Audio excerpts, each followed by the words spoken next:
Friends, Kolkata case గురించి తెలుసుకున్న ప్రతి ఒక్కరు కూడా నేరస్తులకి ఉప్పెనలో హీరోకి విలన్ చేసినట్టు చేయాలని అందరూ అనుకుంటారు. కానీ చట్టం ఉండగా ఇలాంటి చర్యలు మనం చేయలేం. ఒకవేళ ఆ నేరస్తులకి అలాంటి శిక్షలు వేస్తే ఇంకోసారి ఇలాంటి నేరాలు చేయడానికి నేరస్తులు భయపడతారు. అయితే కోల్కతా డాక్టర్ తల్లి కేసులో ఒక అతిపెద్ద రహస్యం బయటపడింది. అసలు సిబిఐకి డాక్టర్ తల్లి మొబైల్లో ఏం దొరికింది? ప్రిన్సిపల్ ఇంట్లో శోధించిన తర్వాత వాళ్ళకి దొరికిన 4,80,00,000 రూపాయలు ఎవరికిచ్చారు? సిబిఐ చేతికి ఒక పెద్ద సాక్ష్యం దొరికింది. సిబిఐకి దొరికిన ఈ కొత్త సాక్ష్యం వల్ల ఈ కేసు మరో మలుపు తిరిగింది.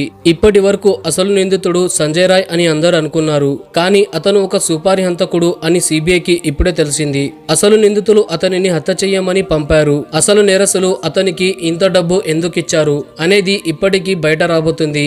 సిబిఐ అధికారులు మరియు పోలీస్ అధికారులు సందీప్ ఘోష్ ఇంట్లో శోధనలు చేశారు. అప్పుడు వాళ్ళకి ఒక ఆశ్చర్యకరమైన పరికరం దొరికింది. ఆ వస్తువు ఎంత ముఖ్యమైనదో మీరు తెలుసుకుంటే నిజంగా ఆశ్చర్యపోతారు. ఇప్పుడు మొత్తం సాక్ష్యాలు మరియు నేరస్తులు సిబిఐ చేతిలో ఉన్నారు. ఇప్పుడు సాక్ష్యాలన్నీ మరియు నేరస్తులందరూ కూడా సిబిఐ చేతిలో ఉన్నారు.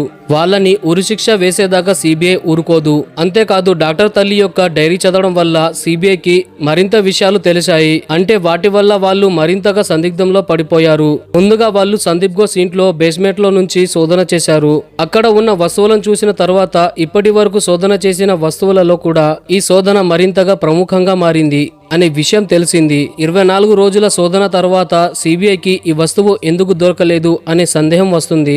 ఇప్పుడు సిబిఐకి అసలు నేరస్తుడు ఎవరో తెలిసిపోయింది. త్వరలోనే సిబిఐ అసలు తెర తీయబోతుంది. ఈ కేసులో ప్రతిరోజు ఒక్కొక్క దారి తెరుచుకుంటూ పోతుంది. ఏ విధంగా అయితే సాక్ష్యాలు దొరుకుతున్నాయో దాన్ని బట్టి ఈ కేసు త్వరలోనే ముగియనుంది. మౌమిత అసలు తన డైరీలో ఏం రాసుకుంది, దానివల్ల ప్రిన్సిపల్ ఆమెని హత్య ఎందుకు చేయించాడు అనే విషయం తెలుసుకోవడానికి ఈ వీడియోని పూర్తిగా చూడండి. అదేవిధంగా కామెంట్ సెక్షన్లో జస్టిస్ ఫర్ లేడీ డాక్టర్ అని కామెంట్ చేయండి. అదేవిధంగా ఈ వీడియోని లైక్ చేయండి. లైక్ చేయడం వల్ల మీరేం నష్టపోరు, కానీ ఇలాంటి నేరం చేయాలని అనుకునే నిందితులకి ఈ వీడియో చేరుతుంది.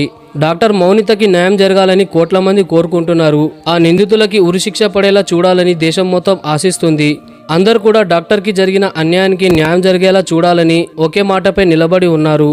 మీకు చెప్పాలంటే సిబిఐ తన దర్యాప్తులో చాలా బిజీగా ఉంది మరియు ఈ కేసుని ముయ్యాలి అనే ఆలోచనలో ఉంది. అలాంటి సమయంలో వాళ్ళకి ఒక సాక్షి దొరుకుతాడు.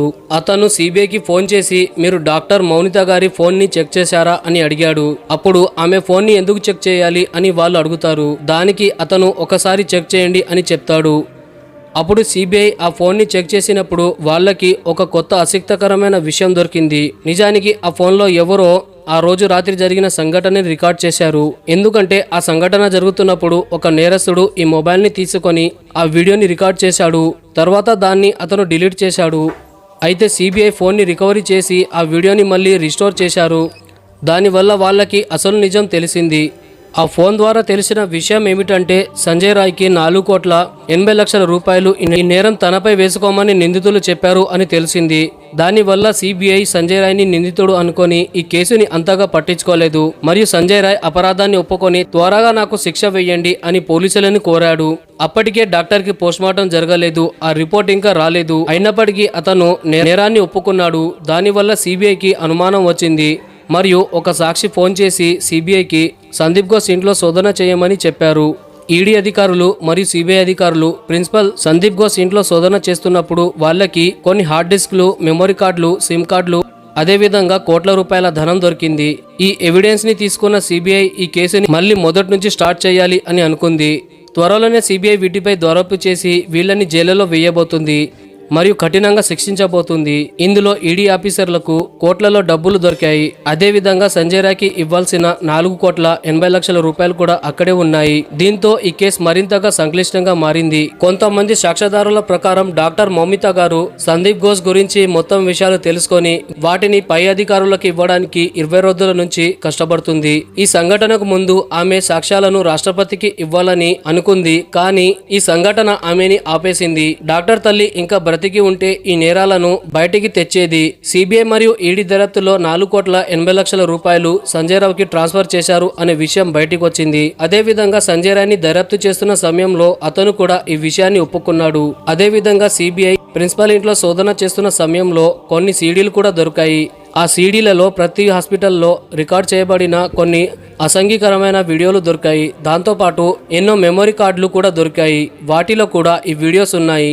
నిజానికి ముందుగా వీళ్ళు ఒక నేరం చేస్తూ దాన్ని మూవీగా తీస్తారు. దాన్ని మెమరీ కార్డులలో హార్డ్ డిస్క్లలో స్టోరేజ్ చేస్తారు. వాటిని ఎడిట్ చేసి సీడీలలో వేసి బయట వాళ్ళకి అమ్మేస్తారు. ఈ బ్లాక్ మాఫియా కేవలం కోల్కతానే కాదు, దేశం మొత్తాన్ని కూడా కుదిపేసింది. భారీ మొత్తంలో డబ్బు సంపాదించిన తర్వాత సందీప్ ఘోష్ మనల్ని ఎవరు ఆపలేరు అని అనుకున్నాడు. ఎందుకంటే అతని దగ్గర వచ్చిన డబ్బులలో కొంత డబ్బు రాజకీయ నేతలకి, పై అధికారులకి ఇచ్చేసేవాడు. అదే విధంగా ఆ హాస్పిటల్లో ఎన్నో అసంఘికరమైన ఘటనలు జరిగాయి.